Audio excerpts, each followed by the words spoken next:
श्री कृष्ण ने कहा है, अगर तुम्हें किसी ने दुखी किया है तो बुरा मत मानना। लोग उसी पेड़ पर पत्थर मारते हैं जिस पेड़ पर ज्यादा मीठे फल होते हैं। अहंकार करने पर इंसान की प्रतिष्ठा, वंश, वैभव तीनों ही चले जाते हैं। विश्वास ना हो तो रावण, कौरव और कंस का अंत देख लो। कृष्ण कहते हैं, जैसे प्राणी अपने पुराने कपड़ों उतार कर फेंक देता है, नए को धारण करता है, उसी प्रकार यह आत्मा पुराने शरीर से त्याग करके नया शरीर प्राप्त करती है। मंजिलें मुझे छोड़ गई, रास्तों ने संभाल लिया, जा जिंदगी तेरी जरूरत नहीं, कृष्ण ने मुझे संभाल लिया। कुदरत के फैसले पर कभी शक मत करना, अगर सजा मिल रही है तो गुनाह भी हुआ होगा। जब हम स्वयं जीवन के शिल्पकार हैं तो चलो हम अपनी मुश्किलें को हराते हैं, जीवन में मुस्कुराते हैं। जब आप प्रभु से जुड़ जाओगे तो आपकी परीक्षा प्रारंभ हो जाएगी। कुछ लोग इसे दुख समझते हैं, पर इसे आप प्रभु की कृपा सुने कि वह आपके साथ हैं। मनुष्य कितना भी गोरा क्यों ना हो, परंतु उसकी परछाई सदैव काली होती है। मैं श्रेष्ठ हूँ, यह आत्मविश्वास है, लेकिन सिर्फ मैं ही श्रेष्ठ हूँ, यह अहंकार है। इच्छा पूरी नहीं होती तो क्रोध बढ़ता है, और इच्छा पूरी होती है तो लोभ बढ़ता है। इसलिए जीवन की हर स्थिति में धैर्य बनाए रखना। तू करता वही है जो तू चाहता है, होता वही है जो मैं चाहता हूँ, तू वही कर जो मैं चाहता हूँ, फिर होगा वही जो तू चाहता है।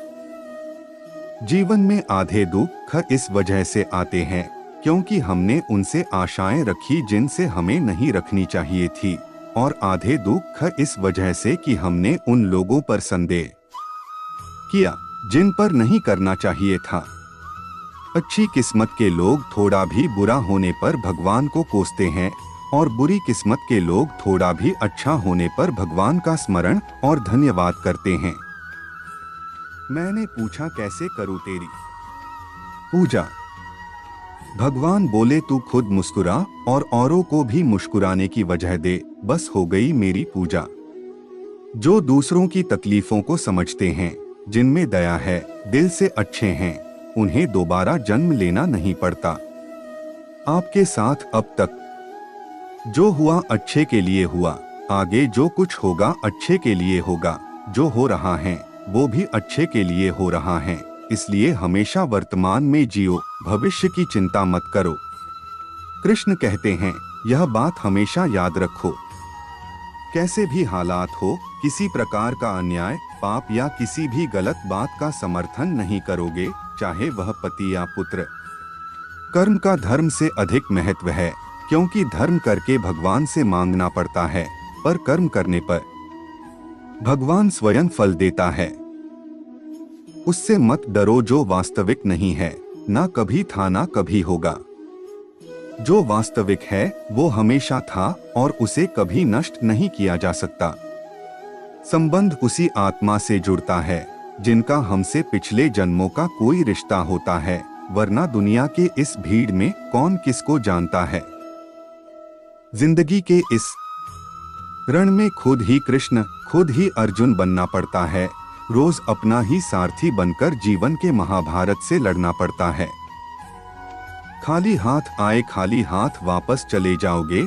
आज तुम्हारा है, कल किसी और का था, परसों किसी और का होगा। तुम जिसे अपना समझकर मगन हो रहे हो, बस यही प्रसन्नता तुम्हारे दुखों का कारण है।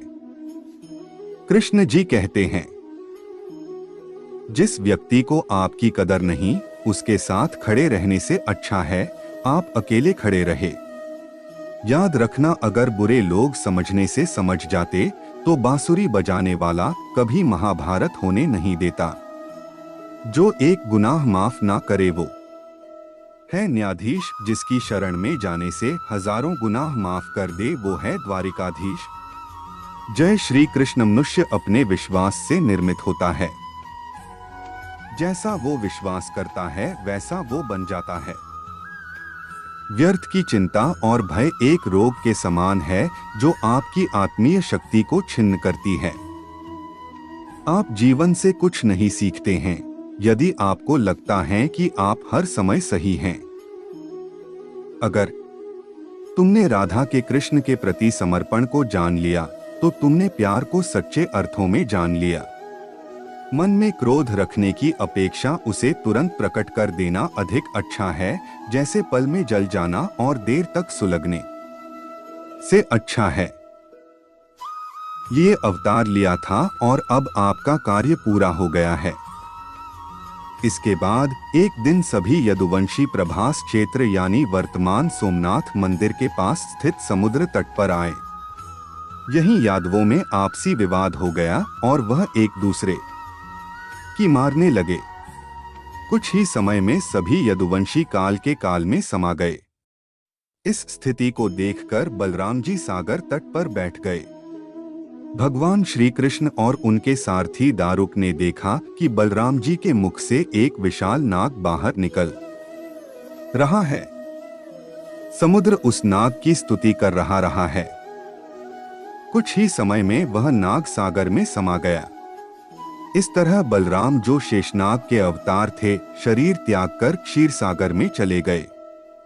सोमनाथ मंदिर से कुछ दूरी पर जहां बलराम जी ने देह त्याग किया था, वहां बलराम जी का एक मंदिर बना हुआ है।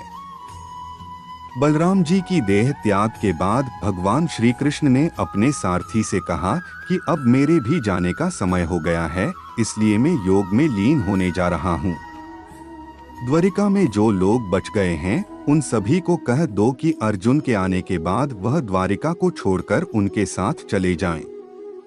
क्योंकि अर्जुन के द्वारिका से जाने के बाद मैंने समुद्र से जो भूमि द्वारिका नगरी बसाने के लिए ली थी, समुद्र उसे डुबो देगा।